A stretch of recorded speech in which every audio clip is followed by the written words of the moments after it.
What's the meaning of culvert?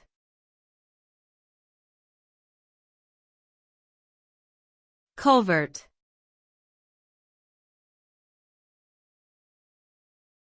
Culvert.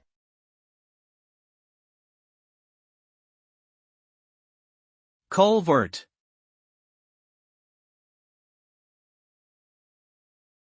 Culvert.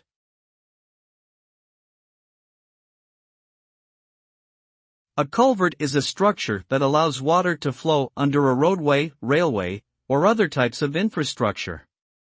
It is typically made of reinforced concrete, steel, or other durable materials and can vary in shape and size depending on the size of the waterway and the volume of water it carries.